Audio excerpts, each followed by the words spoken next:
Oke, assalamualaikum warahmatullahi wabarakatuh. Kita kembali lagi dengan mata kuliah akuntansi dan pengendalian biaya. Masuk ke bab 11 mengenai biaya mutu atau the cost of quality dan akuntansi untuk kehilangan dalam proses produksi atau accounting for production losses. Oke, kita masuk jenis-jenis biaya mutu. Jadi biaya mutu ini tidak hanya biaya untuk memperoleh mutu atau kualitas, tapi juga merupakan biaya-biaya yang timbul untuk mencegah terjadinya mutu rendah. Jadi biaya mutu ini dapat dikelompokkan ke dalam 3 klasifikasi. Ada yang pertama itu biaya pencegahan, biaya penilaian, dan biaya kegagalan ya. Biaya pencegahan atau preventif ini adalah biaya yang terjadi untuk mencegah terjadinya kegagalan produk atau produksi produk-produk yang tidak sesuai dengan spesifikasi yang ditetapkan. Jadi dikeluarkan untuk desain produk, sistem produksi produk bermutu tinggi, terus biaya untuk penerapan dan pemeliharaan sistem. Pencegahan kegagalan produk ini dimulai dengan mendesain mutu ke dalam produk dan proses produksi. Oke, yang kedua, biaya penilaian adalah biaya yang terjadi untuk menentukan apakah produk yang dihasilkan sesuai dengan spesifikasi yang ditetapkan. Biaya ini meliputi inspeksi dan testing ya, pengujian bahan baku ya, packaging, inspeksi. Ini kalau kita bicara sebuah produk ya, saya pernah lihat produk sebuah HP merek Samsung ya. Jadi di situ tuh ada biaya apakah produk ini sesuai dengan spesifikasi atau tidak ya. Jadi dia tuh mengecek tingkat jatuh. Jadi ini mengorbankan sebuah HP ya. HP dengan ketinggian 2 meter jatuh gitu, apakah rusak apa enggak. Dari 1 meter dulu nih, 1 meter masih baik, 2 meter masih lumayan, yang ke 3 meter mungkin rusak. Tuh udah mengorbankan sebuah HP ya, untuk melihat pengujian apakah masuk spesifikasi apa tidak gitu ya. Terus kalau perusahaan otomotif mobil, dia harus menguji ya, menilai ya, apakah keselamatan suatu mobil ini lolos uji apa tidak. Itu juga sudah mengorbankan suatu biaya yang besar ya, karena membuat sebuah mobil itu bukan biaya yang murah. Jadi mengorbankan beberapa mobil untuk dilakukan tes pengujian, seperti halnya pengujian keselamatan jika terjadi tabrakan dari depan ya, tes crash ya. Dari samping, itu kan mobilnya nggak habis dipakai tabrakannya pertama ya, tapi mobil baru lagi tabrakin dari samping, dari bawah, dari samping lagi atau dari belakang gitu. Dari depan dulu udah hancur, ganti lagi mobil baru lagi, dari samping tabrakan lagi kan. Itu sudah mengeluarkan beberapa mobil. Makanya itu kalau untuk pengujian mobil-mobil mewah itu mereka pasti benar-benar ya. Dan saya juga belum pernah lihat uji tabrakan mobil Rolls Royce ya. Saya belum tahu tuh. Itu tuh mobil paling mahal ya, seharga 25M untuk satu unit produksinya ya, satu mobilnya itu. Oke, untuk yang ketiga, yaitu biaya kegagalan, adalah biaya yang terjadi saat produk gagal. Jadi kegagalan tersebut dapat terjadi secara internal dan eksternal. Biaya kegagalan internal adalah biaya yang terjadi ketika produk tidak sesuai dengan spesifikasi, dapat dideteksi sebelum dikirim ke konsumen. Jadi biaya ini meliputi sisa bahan baku, scrap, spoiler, barang cacat, rework, pengerjaan kembali, reinspeksi, inspeksi kembali, dan retesting atau pengetesan kembali, design change, perubahan ya. Jadi contohnya nih kalau kita bicara biaya kegagalan yang sering saya jumpa itu pabrik konveksi ya, atau celana misalnya celana jenis merek Levi's, dia cacat lah gitu bahasanya, produk cacat, sehingga nggak nyampe ke konsumen atau ke toko ya, atau ke mall-mall, atau ke toko-toko resminya Levi's misalnya, tapi simpan di gudang. Nah, di gudang ini biasanya cara eh, apa ya cara menghemat mereka itu dengan cara menjual harga murah. Harganya Levi's walaupun cacat sedikit itu nggak murah-murah banget juga. Biasanya mereka cacatnya paling ada jahitannya tuh agak panjang, kayak kayak kita ngelihat itu nggak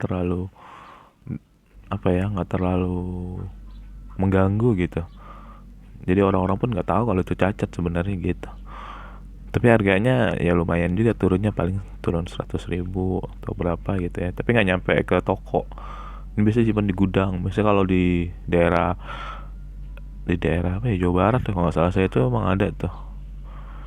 Biasanya di gudangnya tuh banyak jual-jual barang-barang reject ya, barang cacat.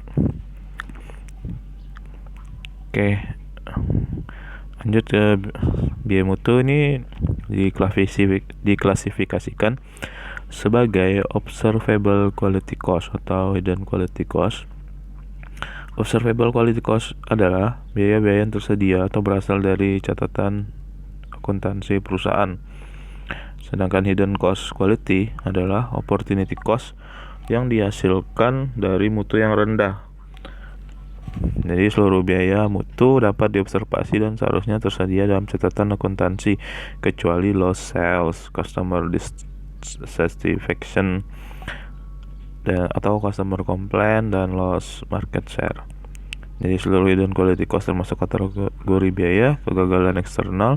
Hidden quality cost ini disignifikan dan seharusnya diestimasi. Oke, ini ada TQM ya, atau Total Quality Management.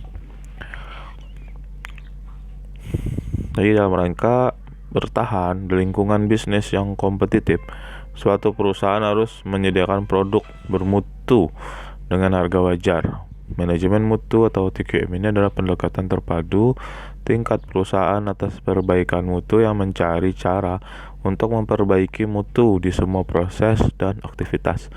Oleh karena itu, produk dan proses produksi suatu perusahaan berbeda dengan perusahaan lain, menyebabkan TQM-nya juga berbeda. Namun ada karakteristik yang bersifat umum, yaitu tujuan perusahaan atas semua aktivitas bisnis ini untuk melayani pelanggan. Produk sampai titik tertentu tidak terbatas hanya pada barang berwujud saja, melainkan juga termasuk produk jasa, dan pelanggan tidak terbatas hanya pada pembeli produk perusahaan, tapi juga termasuk orang-orang di dalam perusahaan menggunakan atau memperoleh manfaat dari output aktivitas internal. Sehingga identifikasi kemauan pelanggan dapat dilakukan dengan dua cara, yaitu internal dan eksternal. Yang eksternal ini dapat diartikan sebagai produsen dari produk jasa bertemu dengan pelanggan, sedangkan eksternal ini membutuhkan riset pasar dan umpan balik dari pelanggan. Produsen tidak dapat berasumsi bahwa mereka mengetahui apa yang terbaik bagi pelanggan. Oke, paham ya? Jadi tujuan perusahaan ini untuk melayani pelanggan ya. Jadi ada riset dulu sebelum masuk ke pasar ya. Itu namanya Total Quality Management. Apa sih yang dibutuhkan di pasar gitu. Terus yang kedua, manajemen puncak memberikan peran secara aktif dalam perbaikan mutu. Chief Executive Officer memimpin secara aktif dalam program perbaikan mutu. Komitmen dan keterlibatan manajemen puncak diperlukan untuk menyediakan arahan dan motivasi untuk karyawan di semua lini untuk bekerja sama memperbaiki mutu produk. Kayak berkembangnya waktu, berkembangnya zaman, pasti semua kebutuhan manusia itu menjadi lebih kompleks ya. Kayak perkembangan sebuah mobil atau sebuah otomotif ya. Dulu orang, kalau kita supaya kelihatan orang bawa mobil itu biasanya kuncinya dikeluarin ya. Tapi sekarang udah keyless atau nggak pakai kunci lagi, ya cuman kayak tombol kayak remote gitu ya, remote masukin dah, simple ya. Dulu kan gede tuh ada dompetnya lagi gitu. Sekarang tinggal bawa keylessnya ya, taruh di tas, nggak tahu dia bawa kendaraan mobil apa enggak ya. Itu suatu perkembangan ya, tinggal starter, tinggal pencet bunyi ya. Ada yang kalau mobil apa ya, Mercy itu transmisi maticnya apa gitu, nggak kelihatan ya kalau nggak salah saya ya, apa saya salah gitu. Jadi perkembangan teknologi itu semakin memperbaiki sebuah mutu ya, mutu suatu produk itu udah harus itu. Yang ketiga, semua karyawan berperan secara aktif dalam perbaikan mutu. Perbaiki mutu adalah suatu cara menjalankan bisnis yang berlaku bagi setiap bagian dan setiap tingkatan di perusahaan. TQM mengharuskan keterlibatan aktif dari setiap karyawan di semua tingkatan untuk terus-menerus secara aktif mencari cara guna memperbaiki mutu dari proses-proses yang ada di bawah kendali mereka masing-masing. Yang keempat, perusahaan memiliki sistem untuk mengidentifikasi masalah mutu, mengembangkan solusi, dan menetapkan tujuan perbaikan mutu. Tidak harus. Yang kelima, perusahaan menghargai karyawannya dan memberikan pelatihan terus-menerus serta pengakuan atas pencapaian. Bahkan di perusahaan yang sangat terotomatisasi sekalipun, SDM merupakan aktiva yang paling berharga. Perusahaan secara serius menerapkan TQM mengakui bahwa karyawan yang terlatih baik dan bermotivasi tinggi merupakan hal yang penting. Ini kalau perusahaan yang bagus, yang baik itu pasti menjaga karyawan ya. Bukannya sebuah perusahaan itu pengennya yang ada karyawan rajin atau karyawan yang punya skill yang dipunyai orang lain gitu, dicuri terus diajarin sama orang-orang yang selain dia gitu ya. Itu kadang-kadang ada juga jenis perusahaan-perusahaan yang menerapkan umur ya, atau sisi demografi atau anak-anak yang milenial biasanya. Kalau lebih umurnya itu biasanya perusahaan di PHK kayak karyawan-karyawannya gitu, terus ganti dengan umur-umur yang muda. Kadang ada sisi baik sisi buruk juga sih kalau dalam dunia kerja ya, tapi kita sini nggak terlalu bahas di situ. Jadi kita cukup sampai sini aja, nanti kita lanjut lagi. Wabillahi taufiq wal hidayah. Wassalamualaikum warahmatullahi wabarakatuh.